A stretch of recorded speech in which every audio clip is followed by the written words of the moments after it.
Apparently the year is 2003 and NEMOPHILA have just released the song Waiting for You, and therefore I'm 18 years old. Nah, that can't be right. Anyway, I can't wait to unpack this song, so let's get into it.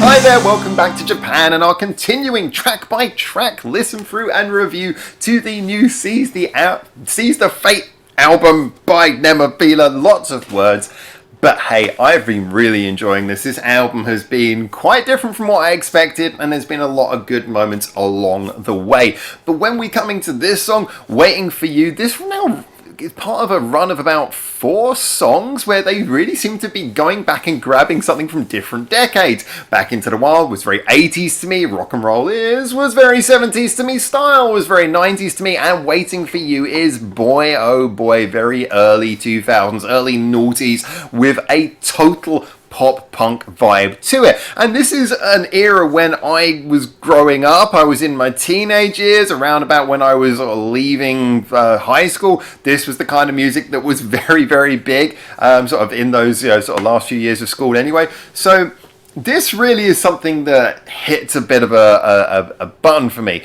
See, as NEMOPHILA go through and they try and sort of like really gather a feeling for different decades, as they seem to be doing in the middle of this album. It is interesting because that sort of whole pop punk sound, in a similar way to Style, which was referencing kind of new metal, these are two genres that were huge at their time, really dominated the charts, but when they went away suddenly, and I must admit they weren't exactly fossilized with the greatest of respect. Yeah, they were genres that certainly had their qualities and certainly ruled the airwaves for a while for a reason, but they were kind of seen as fads. So it's interesting seeing an artist going back and showing them love and showing respect to those various songs. I mean, I keep on thinking of one of the other references, obviously Aldius doing Die For You, that was very much similar. So when we got Waiting For You by NEMOPHILA, they're playing all of the tricks that we're used to hearing from a pop punk song, from the very first notes, where it's like, wait a second, is this Sum 41? It sounded very much like Sum 41. And there's a little bits in the middle where you get the da-da-da-na-na sort of guitar lines where you're like, yeah, this is very Sum 41, to a very Avril Lavigne style vocal melody,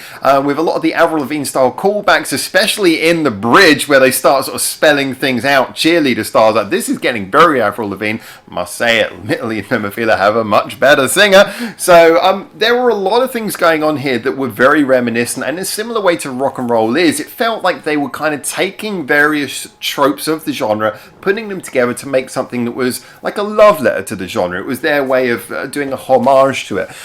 So the question really must be, did it work? Well, that's a difficult one to answer because in some senses, yeah, it worked really well. I mean, certainly they learned from the genre. I mean, it was catchy. The bridge bit certainly does make you want to sort of like jump up and cheerlead yourself, I guess. I mean, it makes you want to move. It is infectious. It's joyous. I love that sudden injection of joy in the middle of the album. It's really fun. After having an album that's been pretty hard for the best part, this is a really upbeat song that just, I mean, it's just so full of love and energy and positivity. That's great. Again, adds great variation to the album.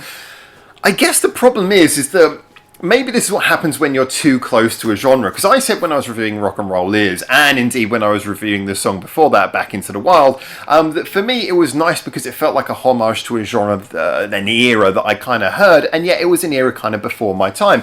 When I listen to Waiting For You, it's interesting because that was a genre of music was very much around when I was in my teenage years. And so I can't help but kind of like listen to it and feel that it sits somewhere between an effective homage and parody.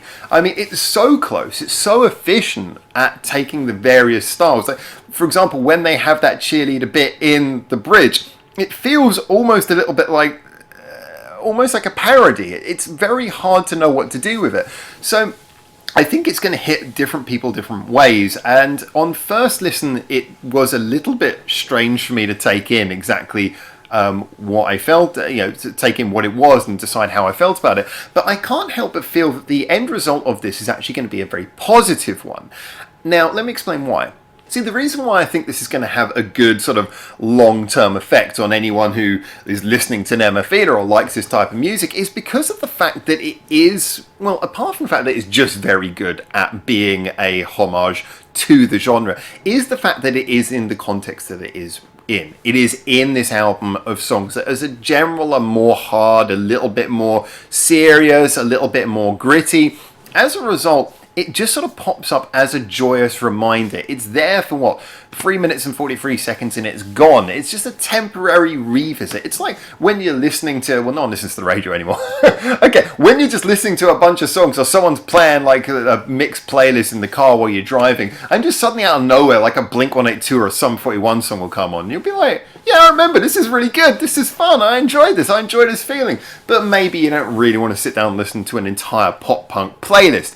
That's kind of where Waiting For You lies, and in a similar way to how Die For You felt by Audius. It felt like a song that if they had just suddenly churned out an album of pop punk sort of style homages, it would have been a little bit much. But as a temporary deviation into that territory, a temporary little reminder, it's nice, it's refreshing. And that's in the same way that these genres like nu metal and pop punk kind of died because there was too much of them, they were too prevalent, they were too ubiquitous. Same thing, you know, if you sort of went back and you just get a little reminder, it reminds you why that was kind of good, and so why it was a good feeling, why it was a positive genre that so many people liked. And so in that context within this album, I really liked it. Am I going to sit back and give it sort of multiple replays? Probably not. If I wanted to do that, I'd probably go back and listen to a playlist of old pop punk songs. But in this context, it's a nice addition to the album. It's really infectiously positive. It gets what made the genre so fun at the time, does it well, does it at least well enough to make it an enjoyable song while it's on, and then passes on to the next song, Now I Hear. And that's hear, H-E-R-E. So not now I am here, now I hear, but now I hear. That's what it says on Spotify. I'm going to have to double check if that's right. Anyway, conclusion time. Conclusion. Yeah, Google says the song's called Now I Hear as well. Okay. So in conclusion, yeah, nice addition to the album. Next, we're going to be going and listening to Now I Hear and doing the review of that. Remember, it's a track-by-track listen, so if you want to subscribe, you'll be able to see each one of these videos as it comes out. So I'm looking forward to hearing the next one with you. But as always, get into the comments, tell me what you thought about this. If you're a fan or not of pop punk, did you like it for those reasons? Was it a nice reminder, or was it weird for you? How did you feel about that? Looking forward to seeing your comments, as always. And until I hopefully see you in Japan for the next one of these, for now, ciao, ciao.